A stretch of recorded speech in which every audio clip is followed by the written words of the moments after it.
हर चीज़ जो मेरे जीवन में होती रही है उसमें मुझे हमेशा लगा कि एक चमत्कार हो रहा है मेरे साथ। मेरा जो प्रेम रहा है अभिनय को लेकर के और अभिनय की तकनीक को लेकर के, सिर्फ यही काम आया।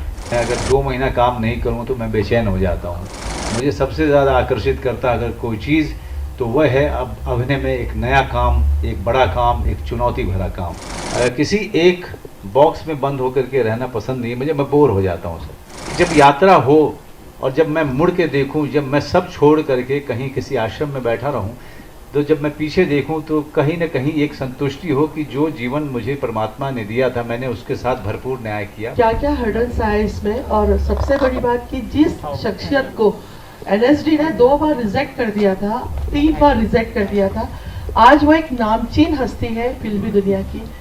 तो ये मतलब एक बिल्कुल बोलते हैं जीरो से लेकर जो शिखर तक का सफर था वो कैसे तय किया, खासकर भीखू मात्रा से लेकर आज जो भैया जी के रोल में मैं आपको देख रही हूँ जी, इस पूरे सफर के बारे में ऐसी कोई अनफॉरगेटेबल चीज या कोई ऐसी बात जो आप बताना चाहेंगे? जी बहुत बहुत धन्यवाद। पहली बात की 6 फिल्म करनी है, 7 है। पद्म भूषण पद्म श्री भी है सर। जी नहीं, देखिए हर चीज़ जो मेरे जीवन में होती रही है उसमें मुझे हमेशा लगा कि एक चमत्कार हो रहा है मेरे साथ में।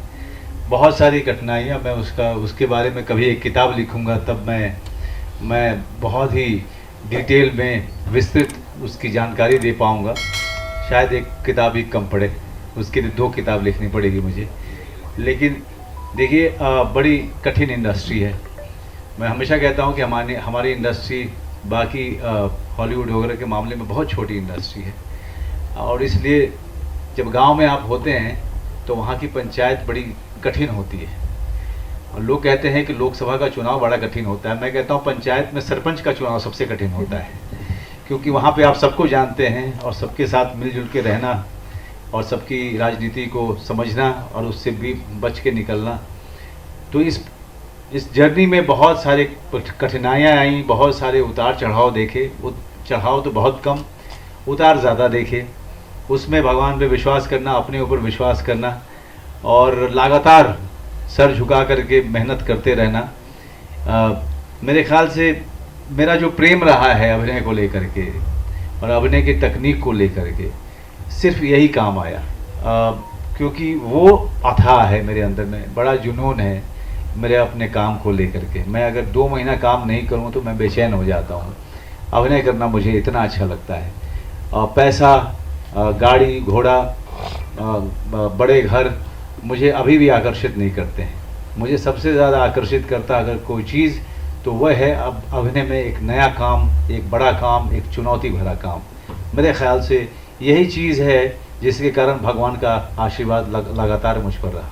आप खुद भी बिहार के हैं सर? जी मैं। और ये ट्रेलर देख के लगा कि पिक्चर की जो पूरी मतलब स्टोरी है वो भी बिहार से। कभी तो हमारे जमीन की बात हो, बिल्कुल कभी तो हमारी मिट्टी की बात हो। हम कब तक जो है फॉरेन लोकेशन पे जाते रहेंगे हैं?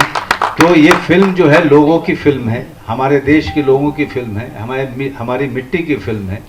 और मुख्य धारा की फिल्में बहुत कम हमारी मिट्टी में जिसे कहें स्थापित होती हैं, हमारी मिट्टी के बारे में बात करती हैं। इसलिए ये कहानी मेरे दिमाग में थी बहुत सालों से। मैं इसके ऊपर में कुछ अलग ढंग की फिल्म बनाना चाहता था। अपूर्व सिंह जो मेरा डायरेक्टर है, उसने ये कहानी सुनी तो उसने कहा कि सर मैं एक मेन स्ट्रीम फिल्म बनाना चाहूँगा, उसके लिए कहानी बिल्कुल सही है। तो मैंने कहा ले लो। फिर उसने कहा सर मैं Telugu Tamil main stream film जैसी फिल्म बनाना चाहता हूँ। मैंने कहा ठीक है, मैं किसी और हीरो से बात कर लेता हूँ, तुम उसके साथ कर लो। उसने कहा नहीं सर मैं चाहता हूँ कि आप ही कीजिए। मैंने कहा यार अब जो है ये काम मैं आज से 10 साल पहले कर सकता था, अभी यार बहुत मुश्किल है इस तरह की कलाबाजियाँ खाना। उसने कहा नहीं सर अब मैं ख्याल रख लूँगा, आप प्लीज़ इसका हिस्सा होइए क्योंकि मैं आपके अलावा किसी को नहीं देख रहा हूँ। तो खैर आज जब ये फिल्म बनी है तो मुझे गर्व इस बात का है। देखिए वो जो लैंग्वेज है ना, वो आपको इंदौर के गांव की भी हो सकती है, वो भोपाल से सटे दूर चले जाओ होशंगाबाद, उससे सटे किसी गांव की कहानी हो सकती है, यो यूपी के गांव की कहानी हो सकती है, वो पंजाब के किसी गांव की कहानी हो सकती है।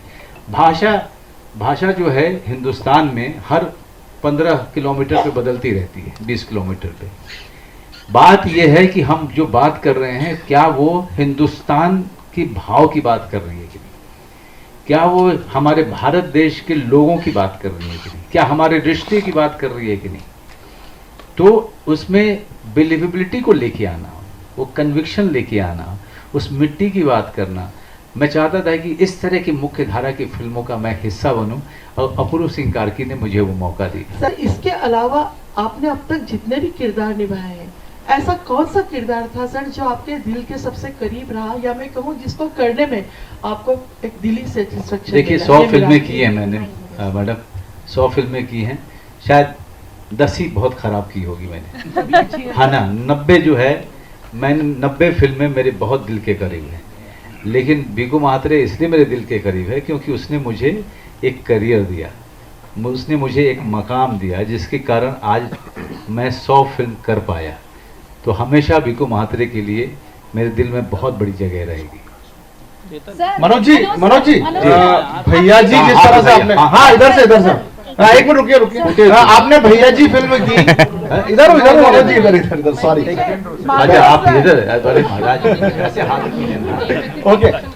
भैया जी जैसे आपने भी कहा कि क्या हम हमारी अपनी बात नहीं कहेंगे, लेकिन आपको नहीं लगता कि बॉलीवुड बदलता जा रहा है? आपने कहा हॉलीवुड से बहुत छोटा है, फिल्मों का ट्रेंड बदल गया है, यूथ बदल गए हैं, तो हम अपनी बात कहने में आपको रिस्क नहीं लगी कि भैया जी कहने के बाद किस लेवल पर ये फिल्म? सर अपने जीवन में सबसे बड़ा रिस्क लिया मैंने कि मैंने एक्टर बनने का सोचा।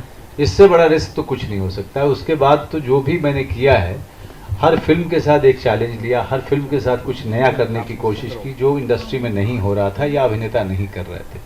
अभी भी मैं भैया जी के बाद जो फिल्में आएंगी वो बिल्कुल अलग होंगी, अलग अलग श्रेणी की होंगी, अलग तरीके की फिल्म होंगी। किसी एक बॉक्स में बंद होकर के रहना पसंद नहीं है मुझे, मैं बोर हो जाता हूँ सर। अब वो मेरी अपनी पर्सनालिटी है। तो एक काम इस तरह का किया, अब जो बाकी जो 2 फिल्में आएंगी इसके बाद में बिल्कुल अलग तरीके की होंगी, अलग टेस्ट की होंगी, उसकी अपनी एक ऑडियंस होगी। ये लगातार अपने आप को बदलना, लगातार कुछ नई चुनौतियों का सामना करना, और लगातार अपने आप में विकास का ख्याल रखना कि मैं ग्रो हो रहा हूँ कि नहीं हो रहा हूँ, मैं इवॉल्व हो रहा हूँ कि नहीं हो रहा हूँ। इस पे मेरा ध्यान ज़्यादा रहता है। लोग क्या कहेंगे इस पे मैं थोड़ा कम सोचता हूँ। कम क्या, मैं बिल्कुल ही नहीं सोचता हूँ, मैं आपको सच में बोलूँ तो एक जब यात्रा हो और जब मैं मुड़ के देखूँ, जब मैं सब छोड़ करके कहीं किसी आश्रम में बैठा रहूँ, तो जब मैं पीछे देखूं तो कहीं ना कहीं एक संतुष्टि हो कि जो जीवन मुझे परमात्मा ने दिया था मैंने उसके साथ भरपूर न्याय किया, मैं वहां तक पहुंचना चाहता हूं। वो लोग क्या कहेंगे या इंडस्ट्री क्या कहेगी या कोई गण क्या कहेंगे, मैं उस पर गया तो मैं जीवन को या अपने अभिनेता के करियर को पूरा एंजॉय नहीं कर पाऊंगा और एक्सप्लोर नहीं कर पाऊंगा।